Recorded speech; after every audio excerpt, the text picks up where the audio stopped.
इस वीडियो में हम अनुसूची या शेड्यूल के बारे में जानेंगे। अनुसूची क्या होती है और उसकी परिभाषाओं के बारे में, उनके प्रकार के बारे में, तथा उनका निर्माण किस प्रकार से कर सकते हैं उसके बारे में चर्चा करेंगे। तो शुरू करते हैं आज का वीडियो।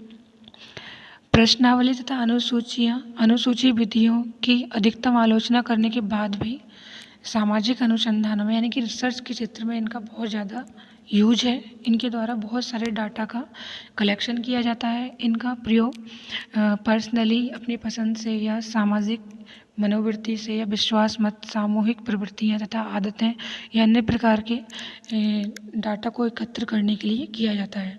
अनुसूची की बात करें तो अनुसूची जो होती है वो रिसर्च अनुसंधान करता है, यानी कि जो रिसर्च कर रहा है उसके द्वारा भरी जाती हैं। इसमें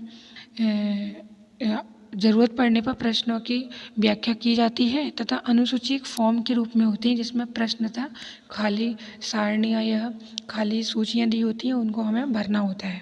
इसके बाद हम अनुसूची की परिभाषाओं की बात करें तो इसकी परिभाषा बहुत सारे लोगों ने अपने अपने अकॉर्डिंग दी है।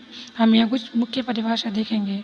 वेबस्टर ने अनुसूची को अपने वर्ड्स में लिखा है कि schedule is a formal list, a catalogue और इन्वेंटरी।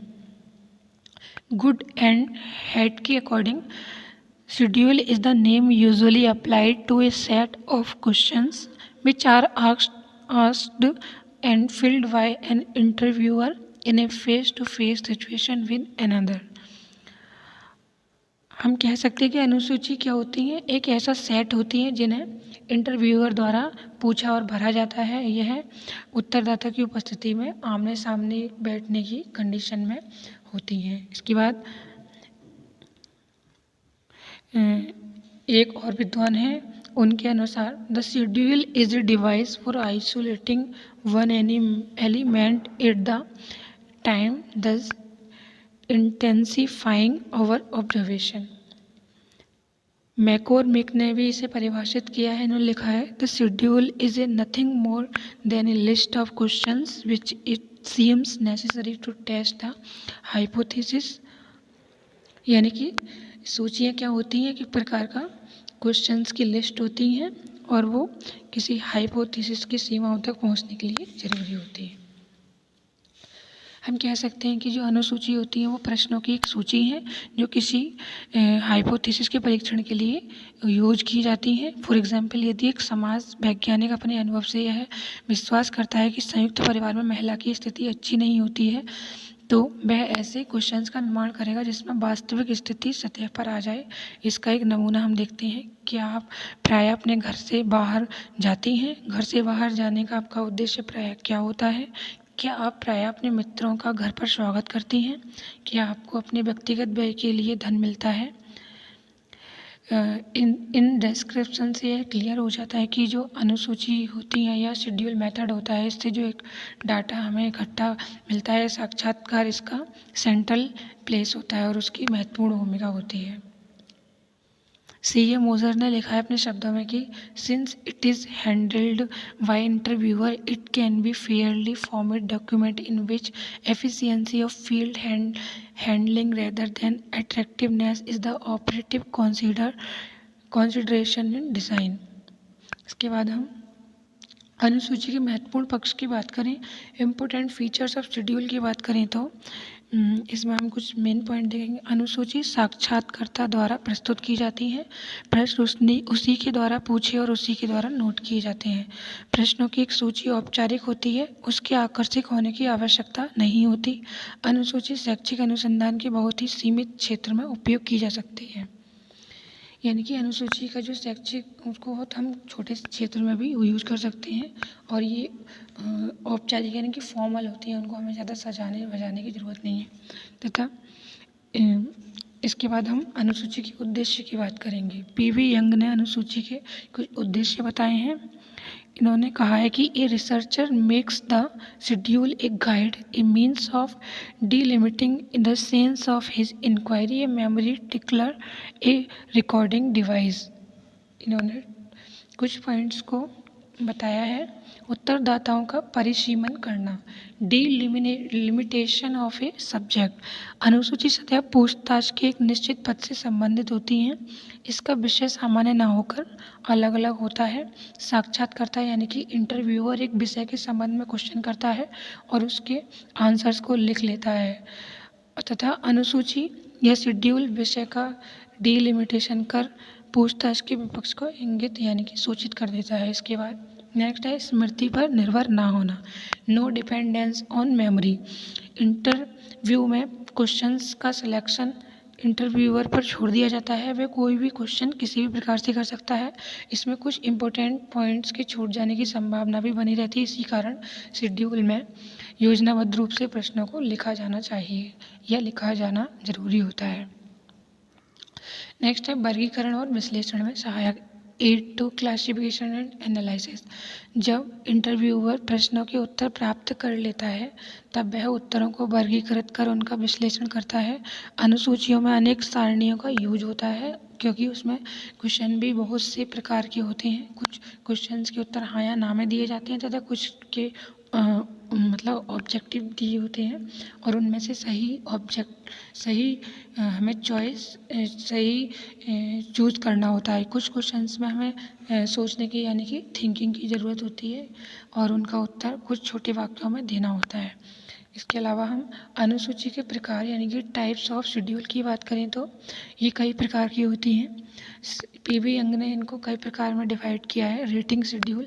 इस प्रकार की शेड्यूल का यूज मनोवैज्ञानिक और शैक्षिक अनुसंधान तथा व्यवसायों में संबंधित परामर्श के लिए किया जाता है। इसका यूज उत्तरदाता का मत, प्रवृत्ति, पसंद आदि ज्ञात करने के लिए भी किया जाता है। इसके अंतर्गत विभिन्न मत, पसंद आदि को महत्व के अनुरूप वर्गों में दर्शाया जाता है। नेक्स्ट है डॉक्यूमेंट्री शेड्यूल या आलेख अनुसूची। इस प्रकार की अनुसूची का यूज लिखित साधनों जैसे ऑटोबायोग्राफी, डायरी, पत्र, सरकारी अथवा गैर सरकारी डॉक्यूमेंट्स, अन्य लिखित स्रोतों से जो डाटा हम स्टोर करते हैं उसमें इसका यूज किया जाता है। डाटा को प्राप्त करने की एम से इस प्रकार की अनुसूची में सीमित प्रश्न ही सम्मिलित किए जा सकते हैं। ये क्वेश्चन ऐसे होते हैं जिसका संबंधित सूचना अनेक लिखित स्रोतों से प्राप्त की जा सकती है। फॉर एग्जाम्पल अपराधियों के रिकॉर्ड से संबंधित अध्ययन में अपराध के प्रकार, स्कूल छोड़ने के समय, आयु, कार्य आरंभ करने के समय, आयु तथा शिक्षा का स्तर आदि से संबंधित प्रश्न सम्मिलित किए जा सकते हैं। नेक्स्ट है institutional survey forms of evaluation schedule. संस्थानों के सर्वेक्षण की मूल्यांकन अनुसूची। जैसे कि इसके नाम से हमें पता चल रहा है कि इस प्रकार की जो अनुसूचियाँ होती हैं वो संस्थानों से संबंधित डाटा को एकत्रित करने के लिए प्रयोग में की जाती हैं। इंस्टीट्यूट की कोई भी समस्या की जटिलता के अनुसार ही हमें अपनी अनुसूची की लंबाई निर्धारित करनी होती है। समस्या जितनी जटिल होगी अनुसूची उतनी ही लंबी होगी।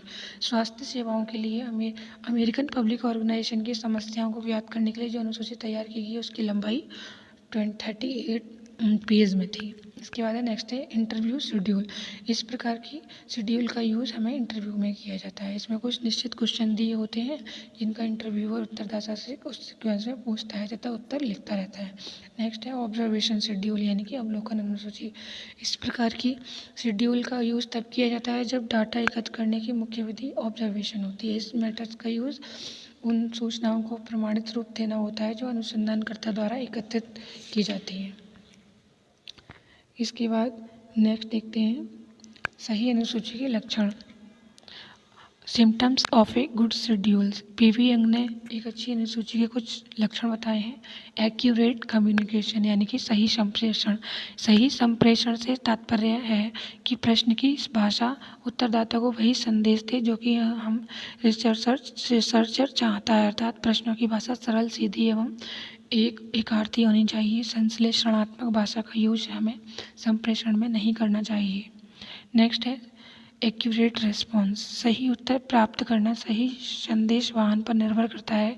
सही उत्तर से तात्पर्य यह नहीं है कि उत्तरदाता वही उत्तर दे जो अनुसंधानकर्ता चाहता है, बल्कि कुछ प्रश्न और उत्तर सही संबंध होना चाहिए। फॉर एग्जाम्पल यदि प्रश्न का तात्पर्य संतानों की कुल संख्या ज्ञात करना है और उत्तरदाता केवल बालिकाओं अथवा बालकों की संख्या बताए तो यह गलती वाला उत्तर होगा।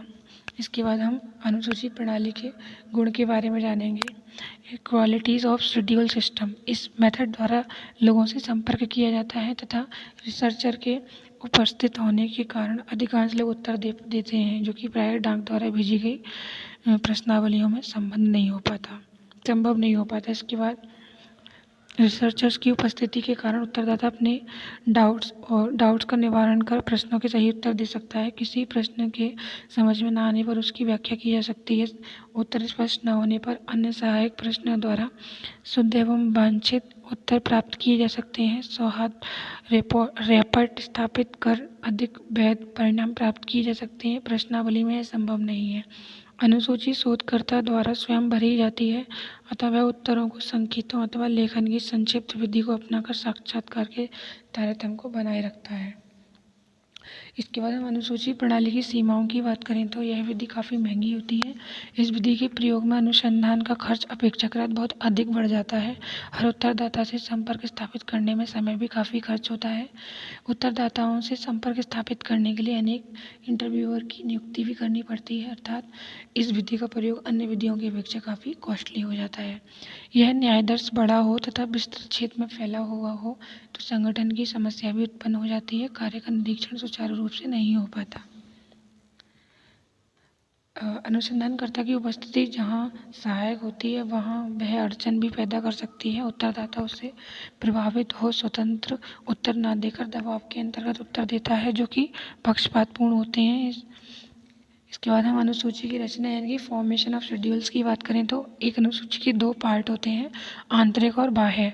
अतः अनुसूची की रचना में इन दोनों पर ही ध्यान देना चाहिए। जहाँ तक आंतरिक पक्ष का प्रश्न है, इसमें केवल ऐसे ही प्रश्न समाहित किए जाने चाहिए जिनका अध्ययन किए जाने वाले विषय से डायरेक्ट रिलेशन हो। ऐसे प्रश्न भूल कर भी इसमें समाहित नहीं किए जाने चाहिए जिनका विषय से प्रत्यक्ष संबंध नहीं है।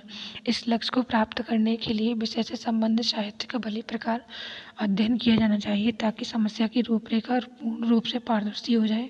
शोधकर्ता को केवल इससे ही संतुष्ट नहीं हो जाना चाहिए बल्कि उसे विषय विशेषज्ञों से भी इसके बारे में सलाह ले लेनी चाहिए, जिससे रूपरेखा आदि अधिक स्पष्ट हो जाए तथा सभी अनिवार्य सूचनाएं संकलित की जा सके। तो आज हमने इस वीडियो में अनुसूचियों के बारे में जाना। आई होप कि आप लोगों को ये वीडियो पसंद आया होगा। वीडियो अच्छा लगा हो तो वीडियो को लाइक एंड शेयर, चैनल को सब्सक्राइब करना बिल्कुल ही मत भूलिएगा।